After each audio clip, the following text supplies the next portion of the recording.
Бабушка Кэти, человек, который на протяжении всей своей жизни был источником доброты и тепла в их семье, начала часто выпадать из своего инвалидного кресла. Это происходило не раз и не два. Майкл, ее внук, стал замечать, что такое малое происшествие стало уже привычным. Каждый раз это было не только физическим опасным для Кэти, но и переносимым эмоционально для всей семьи.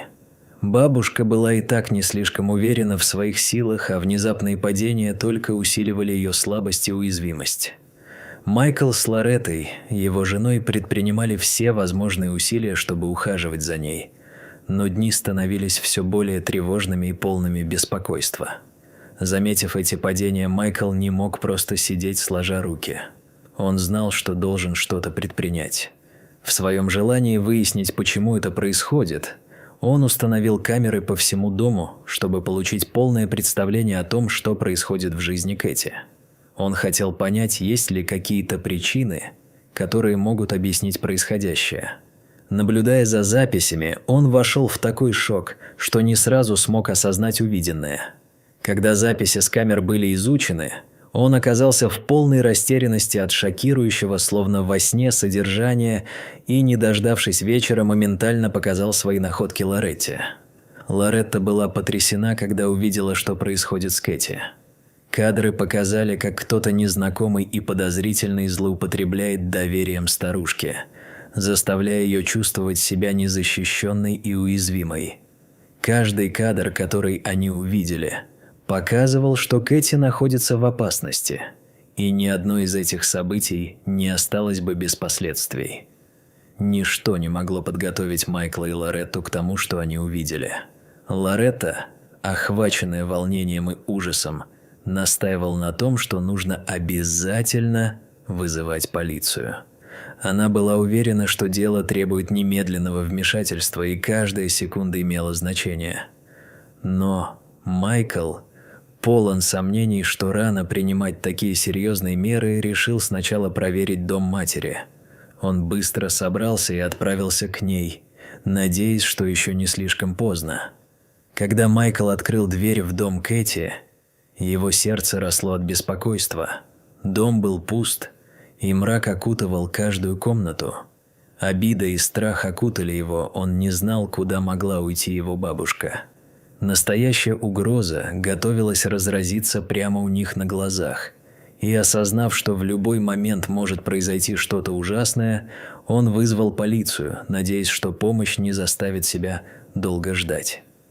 Кэти становилась старше, и каждый год становился для нее все труднее передвигаться, несмотря на всю заботу близких. Майкл и Лоретта очень старались оказывать ей поддержку. Их любовь и забота только усиливались, когда они видели, как трудно бабушке справляться с обыденными задачами.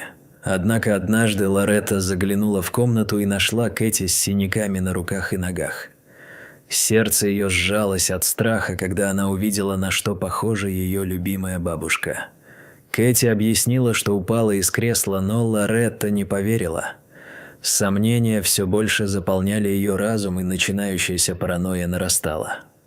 После долгих раздумий и поисков решения, Майкл решил пойти на крайние меры и нанял сиделку Николь, которая, по его мнению, казалась идеальным вариантом.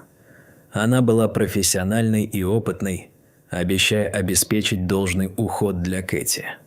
Однако, когда она впервые пришла, Кэти сначала отказывалась от помощи, протестуя и не желая быть обузой для своих близких. Но, увидев доброту и заботу Николь, она в конце концов согласилась после долгих уговоров и успокоительных слов. Майкл стал регулярно проверять, как Николь помогает Кэти. Это необходимо было для удовлетворения его растущих опасений и сомнений. Что-то внутри него звучало камертоном, заставляя его постоянно следить за этой женщиной, которая будто бы пришла с добрыми намерениями.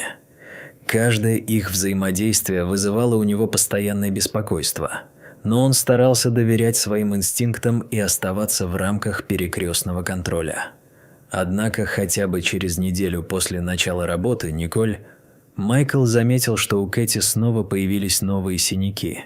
Его сердце сжалось от тревоги.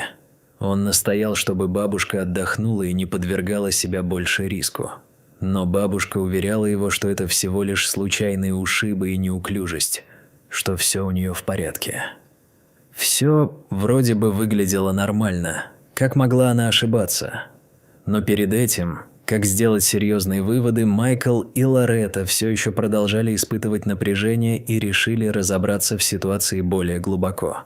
Не дождавшись разрешения ситуации, Лоретта приняла решение взять недельный отпуск и проследить за домом Кэти. Она спланировала свою стратегию, чтобы действовать незаметно и наблюдать за Николь и Кэти, делая вид, что это стремление зайти в гости к бабушке. Лоретта понимала, что для защиты бабушки ей нужны неопровержимые доказательства, так что она начала записывать свои наблюдения, чтобы выявить подозрительные моменты, если такие окажутся. Эти мысли давали ей некоторую уверенность.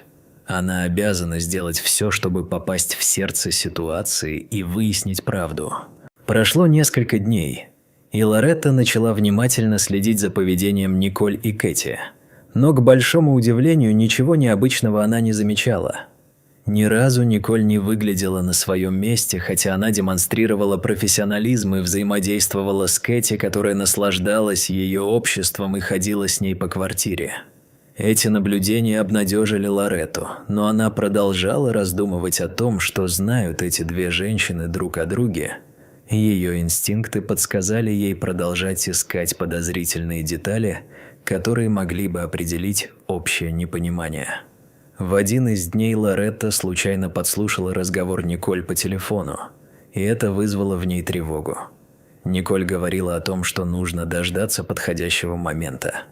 Все, о чем она говорила, показалось Лоретте крайне подозрительным и поразило хозяйку дома до глубины души. В этот момент все ее сомнения начали проявляться в четкие и ясные моменты. Она решила незамедлительно сообщить Майклу о том, что узнала. Теперь она была уверена, что ей нужно действовать быстро и с умом. На следующий же день Майкл и Лоретта подошли к Николь, осознавая всю серьезность ситуации и имея некие обвинения. С уверенными голосами они высказали свои опасения, исходя из увиденного и услышанного. Николь в минуту оказалась в состоянии шока.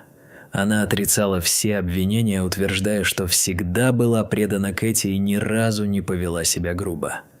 Эта конфронтация не принесла ожидаемых результатов. Николь выглядела уверенной и, хотя ее слова были ее лучшей защитой, Майкл и Лоретта по-прежнему чувствовали, что что-то было не так и пытались не поддаваться эмоциям.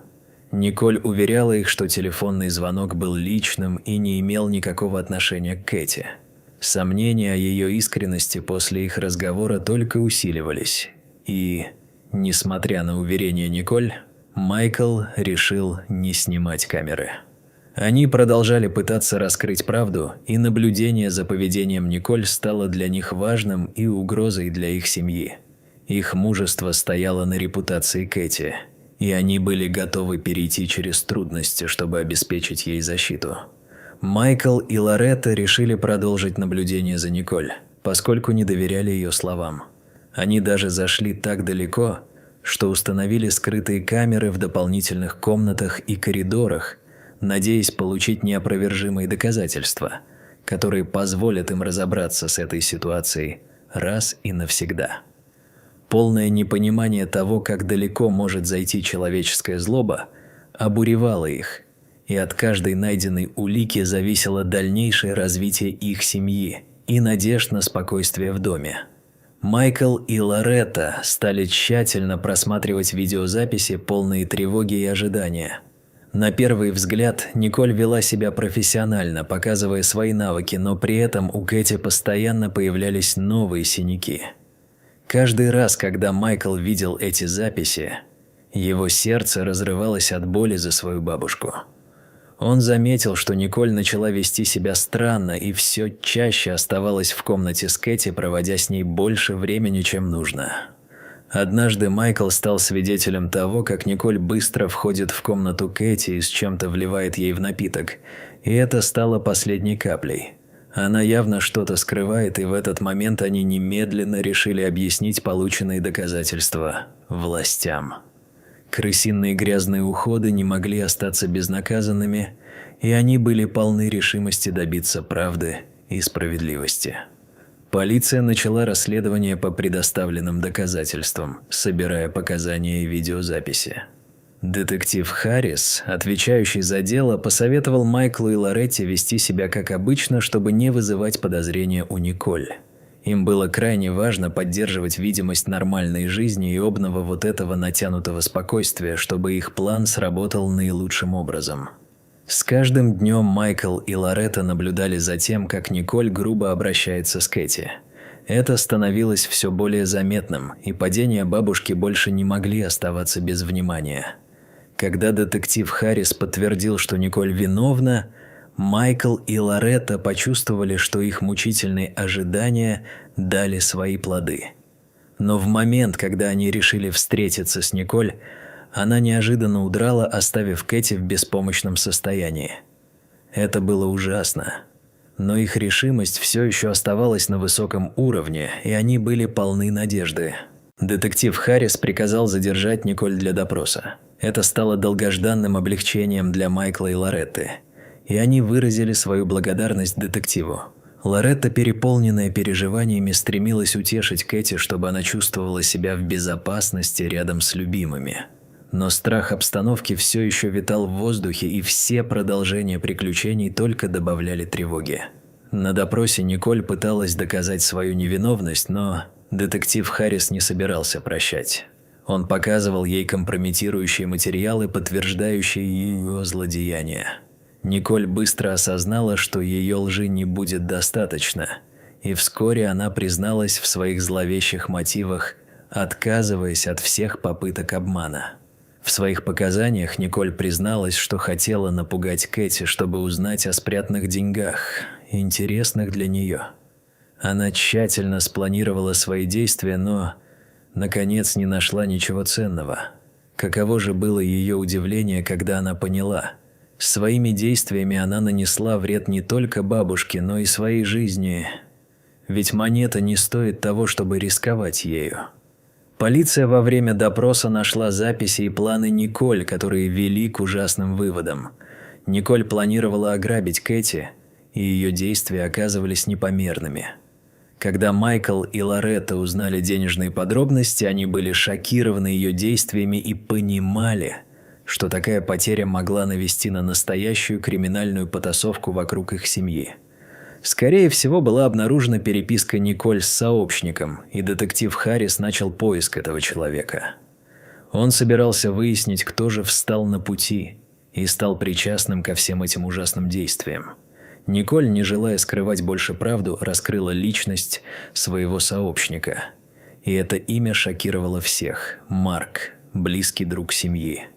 Это были нереальные повороты событий, которые даже самые смелые умы не могли бы предсказать. Когда имя Марка пришло в их головы, Майкл и Лоретта потрясенно переглянулись. Это было неприемлемо и поражающе нажимать и задеть чувств. Близкий друг семьи, ровесник Майкла, оказался не тем, кем они думали. Они чувствовали, как нарастающая тревога обрушивается на них, когда в голове проносились дежавю и реалии. Но затем, осознав, что дело завершилось, они выразили благодарность за конец выраженной ситуации. Кэти постепенно чувствовала себя в безопасности рядом с семьей, ведь ее родные были с ней на этом пути. С каждым днем Майкл и Лоретта приходили к ней в гости, поддерживая ее, убеждая в том, что она больше не одна и что они всегда будут рядом, когда ей понадобится помощь. Они старались помочь бабушке восстановиться и вновь наполнить жизнь прежним смыслом и радостью. Восстановление отношений стало не просто необходимым, а жизненно важным. А сильные семейные узы подарили всем надежду на светлое будущее, полное новых начал и стремлений. Каждый миг, проведенный вместе, лишь укреплял их связи и дарил чувство восторга от того, что они вновь стали единым целым, непроницаемым для бед и невзгод.